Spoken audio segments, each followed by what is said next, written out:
La fuerza no proviene de la capacidad física, sino de la voluntad indomable. Indira Gandhi, política. Bienvenidas al resumen de las 6 jornadas del Diplomado en Derechos Humanos con énfasis en género. Modelo social. Se considera a la persona con discapacidad como individuos con habilidades, con recursos, con potencialidades y, como les decía anteriormente, como sujetos de derecho. Entonces, así es como nace el concepto de persona con discapacidad. Y yo recuerdo en una jornada que tuvimos fuera del país, creo que fue en Panamá. Recuerdo que en ese tiempo ya se empezaba a hablar, ¿verdad?, de la reivindicación de este concepto y se comenzaba a hablar entonces de personas. Simplemente vamos a ser fuertes, a ser visionarias, porque nosotros tenemos la capacidad para crear lo que queramos, vida, arte, música, etcétera, porque somos libres e independientes y autónomas, porque tenemos derecho a una vida libre de violencia, a ser felices, a disfrutar de la vida, eligiendo lo que nos haga feliz, lo que llene nuestra alma, nos permitamos que nuestros miedos no nos limiten. Recordemos que juntas lo vamos a hacer. Así que incluyámonos. Yo no deseo que las mujeres tengan poder sobre los hombres, sino sobre ellas mismas. Mary Wollstonecraft, filósofa y escritora inglesa que escribió Vindicación de los Derechos de la Mujer. Que los hombres y las mujeres somos personajes antagónicos. Cuando hablo de personajes antagónicos, estoy diciendo que somos polos totalmente opuestos. Pero en realidad esto no es así. No es así todo esto, sino que esto pasa porque también vamos a hacer ahorita una definición para que entendamos mejor todo este tipo de situaciones, por cosas que se le han atribuido al género. Y a eso es a lo que voy. Antes de entrar en cuestión, recapitulamos. Sexo, hablamos de características biológicas que las vemos en el cuerpo. Y género, por otro lado, son características sociales, es decir, en la manera de expresarnos, la manera de comportarnos, hasta la manera de vestir, que ya lo vamos a ver más adelante. Y entonces esto se los asociamos a una u otra persona. ¿Ves? Pero antes de eso, entonces quiero que hablemos un poco sobre estereotipos de género. Los estereotipos de género son todos esos supuestos que se le atribuyen a la persona, son como ideas preconcebidas que tenemos sobre una persona. Y entonces, en el caso de estereotipos de género propiamente dicho, estamos hablando, por ejemplo, de cosas más como que si las mujeres somos dulces, somos delicadas, que somos lloronas, que somos súper sentimentales y cosas y así, ¿verdad? Y por el otro lado, que los hombres son insensibles, que los hombres no lloran, que los hombres son fuertes y luego también el hecho de que, por ejemplo, solo nosotros las mujeres podemos usar vestido y los hombres solo pueden usar pantalones, que solo ellos pueden tener barba, que solo pueden usar corbata, que nosotros solo usamos tacones y cosas por el estilo. Y ese tipo de cosas, todos esos son estereotipos. Arroz con leche, yo quiero encontrar a una compañera que quiera soñar, que crea en sí misma y salga a luchar por conquistar sus sueños de más libertad. Valiente sí, sumisa no, feliz, alegre y fuerte te quiero yo. Valiente sí, sumisa no, feliz, alegre y fuerte te quiero yo. Los hombres, sus derechos y nada más. Las mujeres, sus derechos y nada menos. Susan B. Anthony, activista en el movimiento estadounidense de los derechos civiles.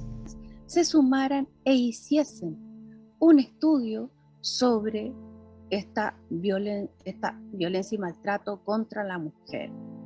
Ahora, esta violencia y maltrato nos lleva también a preguntarnos sobre los maltratos estructurales, aquellos que se hacen sin el propósito de discriminar, pero finalmente terminan discriminando, terminan aumentando la pobreza, y yo aquí no puedo dejar de mencionar la accesibilidad universal. En el ámbito interamericano en que estamos, hay una convención que se refiere a la concesión de derechos civiles para las mujeres.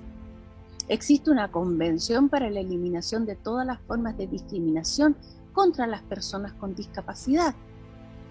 Y bueno, esta del año 99 fue que se ratificó para entrar en vigor. Y existe una convención tremendamente importante para nosotras, que es la Convención para la Eliminación y Sanción de todas las formas de violencia en contra de la mujer, la convención conocida como Belém do Pará, también interamericana. Yo no sé si Honduras ya hizo su presentación periódica, porque en los informes iniciales, todos los países, no solo Honduras, todos los países de la región, del mundo, más desarrollados, menos desarrollados, todos recibieron recomendaciones en relación a las mujeres y niñas con discapacidad, ya sea en el artículo propio de mujeres y niñas con discapacidad, pero también en educación, en el derecho a formar una familia y el hogar, etc. Por lo tanto, hasta lo que yo pude constatar directamente, Honduras estaba en una situación análoga a la de otros países, en que es necesario progresar con políticas públicas específicas, que cuando se habla de la mujer considere a la mujer con discapacidad.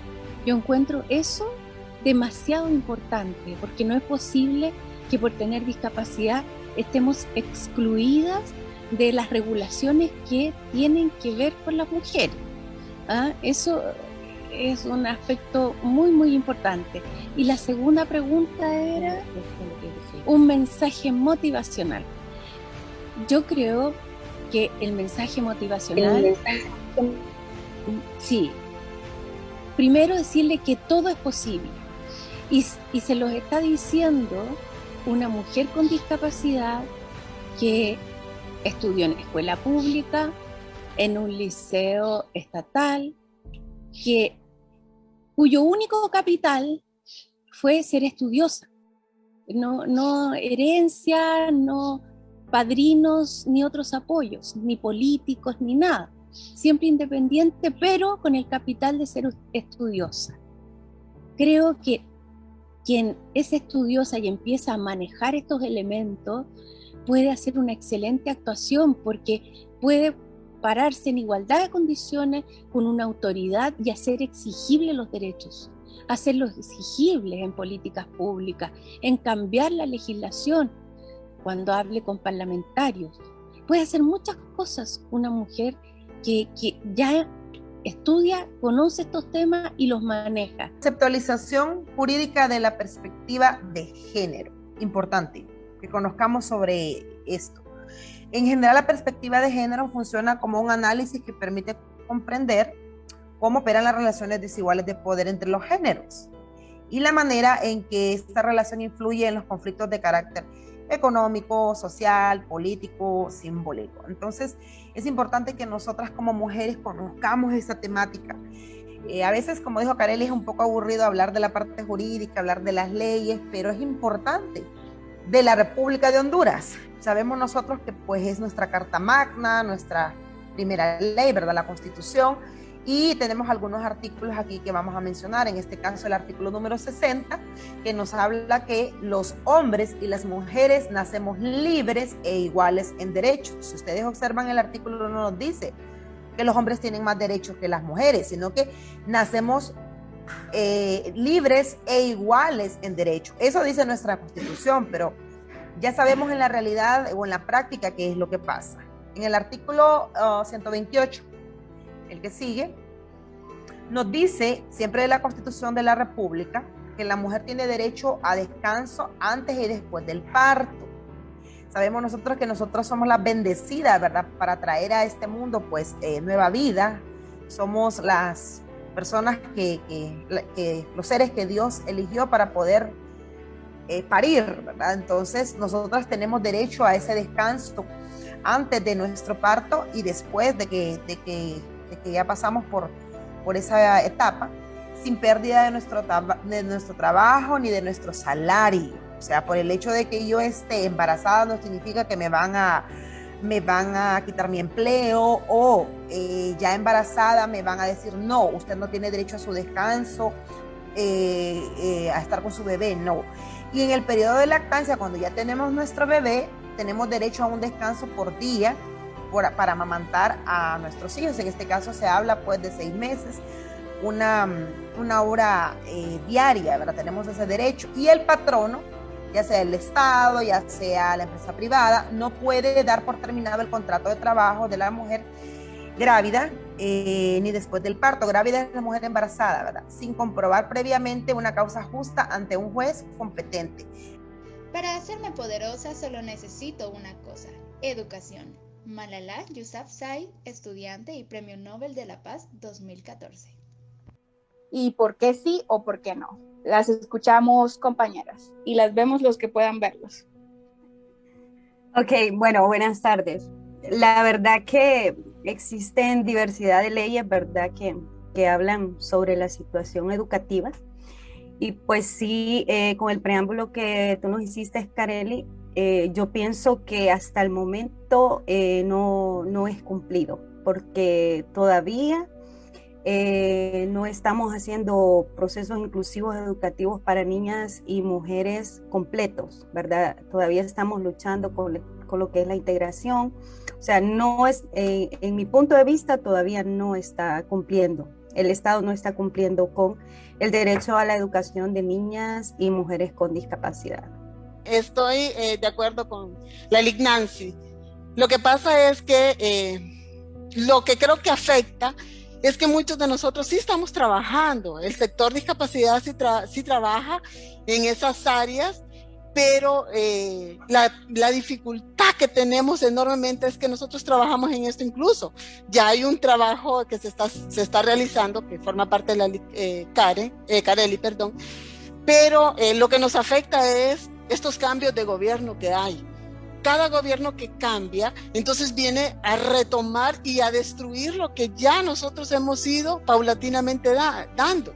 Entonces no hay una continuidad de los procesos, entonces vemos nosotros que tenemos que volver a comenzar otra vez con este proceso y para que lo vuelvan a aceptar. Entonces, mi aporte es que sigamos adelante, o sea, no nos detengamos. Y sí, definitivamente no hay una inclusión 100%, no la hay, ¿verdad? Debe de marcarse en ese proceso y debemos de trabajar mucho.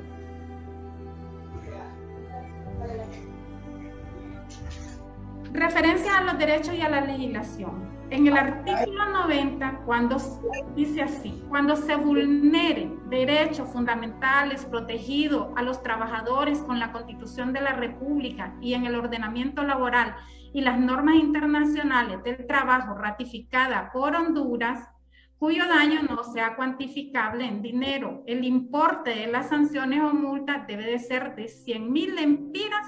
Si la infracción se realiza a diferentes normas, multas anteriores se deberán aplicar por cada infracción. Ley de Inspección de Trabajo, decreto 178/2016. En este taller es que todos fuimos capacitados. Vinieron expertos del proyecto Fortaleciendo la Incidencia y el ejercicio de los derechos humanos de las personas con discapacidad en las políticas públicas de Honduras, PAF-006 del 2017 de los derechos. Impulsado desde la coordinación, cabe resaltar que se participó en la construcción de un protocolo de atención a las personas con discapacidad en el área de trabajo. O sea que el protocolo no lo inventó la Secretaría, el protocolo lo construimos. Siguiente. Estos han sido algunos logros que hemos tenido durante todos estos años desde que iniciamos. Ahora actualmente contamos ya como somos 22 instituciones que estamos asociadas a la Mesa de Inclusión, entre instituciones ONG, ¿verdad?, que trabajamos para personas con discapacidad, como entes del gobierno, como la Secretaría de Trabajo, una temporada estuvo con EANFO, estuvieron varias instituciones realmente. Y claro, para ellos también, dependiendo también, si nosotros hacemos una convocatoria, dependiendo del tema que vamos a tratar, así giramos estas invitaciones. Porque si son cosas que son internas nuestras de la mesa, pues no vamos a invitar a CONEAD porque no tuviese nada que ver, por decir algo, ¿verdad? Durante los logros de estos últimos años es que nosotros tenemos una normativa. Cuando nosotros iniciamos, pues solo éramos 4 organizaciones, y cuando a medida que fuimos creciendo, entonces pues empezamos a tener ciertas, no dificultades, sino que pues, algunos inconvenientes, como las veces que nos vamos a estar reuniendo, quién iba a llevar la ayuda a memoria. Estamos haciendo, ¿verdad?, es formando a estas personas, ¿verdad?, en el rubro de microemprendimiento, porque hemos visto que esa es la mejor opción que tienen. Y digamos, nosotros en Juana Leclerc tenemos 5 talleres, pero tenemos tenemos 3 talleres que son los más fuertes, que es el área de panadería y el área de carpintería y de condimentos.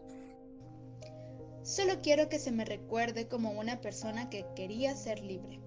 Rosa Parks, activista de los derechos civiles en Estados Unidos. Tienen, pero reaccionan de una manera distinta.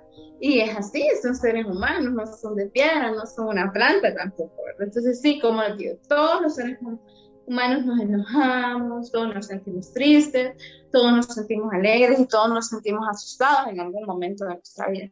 Pero ¿cómo reaccionamos ante todo eso que nos pasa? Por ejemplo, si ustedes van por la calle, y creo que a todas nos ha pasado, van por la calle y alguien les dice un piropo, entre comillas, porque muchas veces no son piropos, pero creen que son piropos. ¿Alguna de ustedes puede contarme su experiencia? Van por la calle, alguien les dice, por favor. Ok, entonces, ¿cómo consideran ustedes que tomamos buenas decisiones? Después todo esto lo vamos a unir a, como decía Ligia, aprender a denunciar. ¿Cómo tomamos buenas decisiones? Entonces yo en la diapositiva les pongo 3 aspectos: actitudes, intereses y bases cognitivas. Es como nosotros vemos la vida. Intereses. Intereses es, como les decía, los logros, las metas que nosotros, los planes que nosotros tenemos, que nos hemos propuesto y por el cual nosotros trabajamos. Si nosotros no tenemos nuestros intereses claros, es muy difícil que podamos alcanzar nuestros propósitos. Entonces, empezando por ahí, parte de organizarnos también. Y bases cognitivas es lo que nosotros pensamos, es todo ese proceso que se lleva a cabo para poder llegar a poder llegar a tomar buenas decisiones. Por ejemplo, yo les puse en la diapositiva PSA, que significa pensamientos, sentimientos y acciones, para que recordemos esta línea, que para que nosotros podamos tomar decisiones asertivas, porque podemos tomar decisiones, pero no todas las decisiones son asertivas, no todas son buenas. Entonces debemos pensar pensamientos, sentimientos y acciones. Entonces, por ejemplo, nosotros deseamos tener una casa. Entonces, es un pensamiento. El sentimiento, también, ¿verdad? El hecho de que, porque queremos tener nuestro propio hogar, porque queremos sentirnos en algo que es nuestro, que nos pertenece, y eso nos va a hacer sentir bien. Pensamiento, sentimiento y acción. Bueno, voy a comenzar a cotizar un terreno, después de esto yo voy a buscar un plan, voy a buscar quien me haga un plano, voy a buscar a cotizar más bien los albañiles que están buenos, el que me cobre más cómodo, voy a cotizar los materiales y voy a decir que dentro de 5 años yo voy a tener mi casa terminada. En el derecho a la salud debe de contemplarse algo que muchas veces olvidamos, y es el tema de la prevención. Muchas discapacidades, porque así lo decimos, o deficiencias, se adquieren porque no hay prevención. Ese es un tema que yo siempre lo cuestiono, lo voy a mencionar aquí. Que esta convención, claro, la convención fue escrita en el 2006. ¿Cuántos años llevamos ya, verdad? Son un montón de años. Ya se está pensando en revisar porque no está como del todo ya de acuerdo a esta época, a este momento, ¿verdad? Las cosas van cambiando, la vida evoluciona. En esa convención que escribieron en el 2006, no se habla del tema de prevención. Y es algo que yo siempre he apuntado y he señalado. ¿Por qué no hablan de prevención? Pude en una ocasión hablar con una persona de las que participaron. Yo no estaba participando en ese momento, a pesar de que había estado en el sector trabajando cerca, pero en ese momento no estaba en un programa diferente. Y no me enteré ni participé en la redacción de la convención. Sé que en Honduras participaron varias personas que todavía están. Pero la explicación que dan es que la prevención no la incluyeron porque la convención es para personas con discapacidad ya nacidas y adultas. Hay denuncias, aquí vamos a enfatizar esto. Nosotros sí tenemos denuncias, pero son realmente muy, para mí todavía escasas. No existe una cultura de la denuncia en general en nuestra sociedad, pero básicamente en el sector discapacidad, ¿verdad? Si hay una denuncia de discriminación o de abuso, el Código Penal incluso sanciona la reclusión de 3 a 5 años y hasta 30,000 a 50,000 lempiras. Sí se puede probar que ha sido objeto de discriminación la persona con discapacidad o cualquier otro tipo de persona. No es exclusivo solo para personas con discapacidad. También, y en eso quiero que pongan atención, es sancionado si una persona con discapacidad o un adulto mayor o un niño es abandonado por la familia, es penado. Puede ir a la cárcel la familia que abandone a una persona, en este caso con discapacidad, o un niño o un adulto mayor. Y también es penada la negación de asistencia familiar. O sea, la familia tiene la obligación de apoyar y ayudar y dar asistencia. O también es penado que exploten a la persona, que salgan con la persona o manden a la persona a pedir a las calles. Los padres solo pueden aconsejarnos o indicarnos el camino a seguir, pero la formación esencial de nuestro carácter se halla en nuestras propias manos. Ana Frank, autora del Diario de Ana Frank. La primera, que para hablar de resiliencia debemos de pensar en que hay dos opciones, como dice en el vídeo. Hay dos opciones. Una, o quedarme sentada, o que nos quedemos sentadas porque tengo esta dificultad, porque estoy enfrentando esta adversidad. O, por el contrario, tomar la opción de avanzar. Tomar la opción de, ok, sí, limpio mis lágrimas, limpio mi sufrimiento. No quiere decir con esto que es que voy a abandonar y voy a hacer caso omiso de aquello que estoy sintiendo, sino que esa experiencia de sufrimiento que bien nos explica ella, es imposible en muchos de los casos no vivirla. Hay que vivirla, hay que pasar ese trago para ser fuertes, que sea ese momento el que me ayude a avanzar, que sea la fuerza, y aquí me voy a la segunda gran idea del vídeo, que realmente pueda sentir en mi interior, en mi relación conmigo misma, que ser fuerte es la única opción. Hablar entonces de resiliencia, nos encontramos frente a tres cosas, que aquí yo las invito los invito, si hay chicos en la sala, a que pensemos en estos tres elementos que finalmente tiene que existir un equilibrio entre estos tres elementos. Primero es pensar en los factores protectores. Y aquí les invito a pensar, que pensemos nosotros, en ese factor protector. ¿Qué es el factor protector? Son todas aquellas acciones, todas aquellas personas, y somos nosotros mismos como el primer recurso que tenemos, que nos permite sentirnos protegidos. Bueno, protegidas. ¿Cómo se traduce esto? Bueno, el factor protector viene, por ejemplo, con esas relaciones que tenemos nosotras con nuestras familias.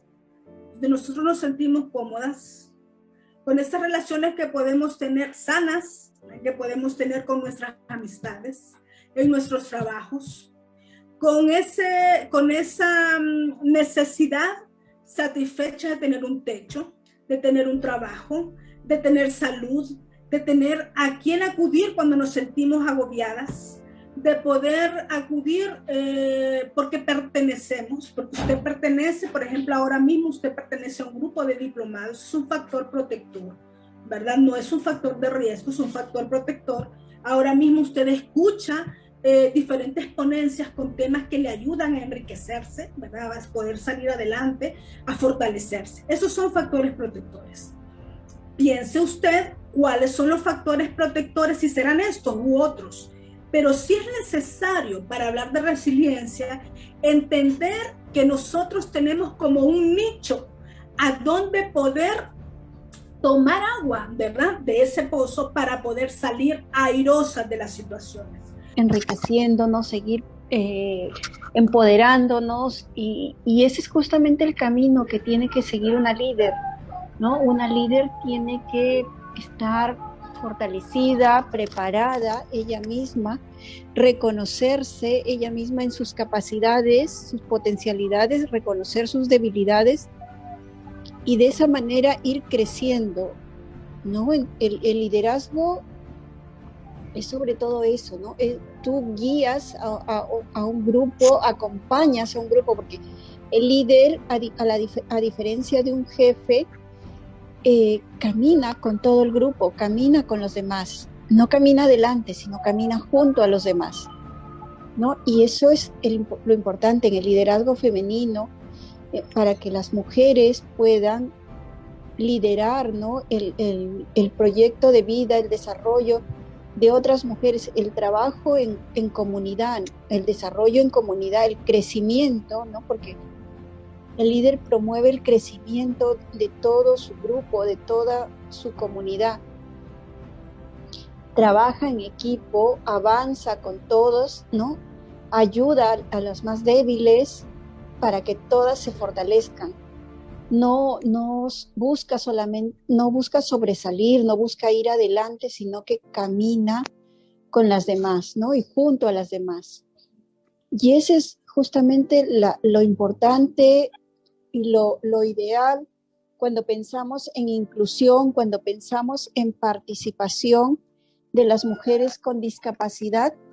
Pensamos en que tiene que haber un liderazgo, tiene que haber, digamos, una guía que acompañe el desarrollo de toda esa comunidad, que acompañe la inclusión y la participación de las mujeres con discapacidad y de las mujeres con grupos de mujeres sin discapacidad, porque es importante que nos agremiemos, que trabajemos juntas como mujeres con discapacidad, pero también es importante que nos incluyamos, que participemos en nuestras comunidades, ¿no? Que participemos desde lo más cercano, desde la familia, desde nuestro barrio, no sé cómo lo llaman en Honduras, ¿no? O sea, lo más cercano, ¿no?, al distrito en el que vivimos, cómo nosotras también tenemos una participación, cómo se escucha nuestra voz y cómo estamos en todos los espacios. Bueno, a veces como que, bueno, primero que todo, buenas tardes para cada una de ustedes, espero que estén muy bien. Y a veces no es como fácil hablar de uno mismo, ¿verdad? Pero así, en breve les contaré que, bueno, soy de Costa Rica, como bien lo dijo mi querida Jenny, y soy profesora de educación especial. Digamos que toda la vida me he dedicado al trabajo de la docencia, tanto con la población con alguna condición de discapacidad visual como con discapacidad intelectual. He sido profesora universitaria y recientemente incurrí en las líderes del derecho, entonces estudié Derecho Internacional, tengo una especialidad en máster en Derecho Internacional. He trabajado en diferentes asociaciones con diferentes causas. Me he involucrado un poco más con el trabajo de las niñas y mujeres en riesgo social, o sea, con condición de vulnerabilidad, y generalmente ando ahí, como decimos aquí en nuestro país, de bombetilla, de bombeta en algunas luchas de políticas públicas que se tienen que dar sí o sí para que podamos seguir alcanzando derechos y no ser violentadas o violentados, porque también es una generalidad a veces que se nos violenten los derechos, no solamente a las mujeres, sino también a la población masculina, por supuesto, ¿verdad? Y si bien es cierto, este es un acto para que las mujeres puedan incidir e ir poco a poco también, o paso a paso, más bien alcanzando sueños y metas, no somos únicas, ¿verdad?, en este planeta. Así es que la lucha a veces, el esfuerzo, la entereza, se alcanza trabajando en equipo y no excluyendo, sino más bien incluyéndonos, uniéndonos y siendo uno, porque a veces esas fuerzas se requieren para poder alcanzar los éxitos de mejor manera. Fue un gusto para nosotras compartir contigo este primer diplomado. No olvides que puedes inscribirte en el segundo. No te pierdas estos espacios de aprendizaje para volverte una mujer agente de cambio.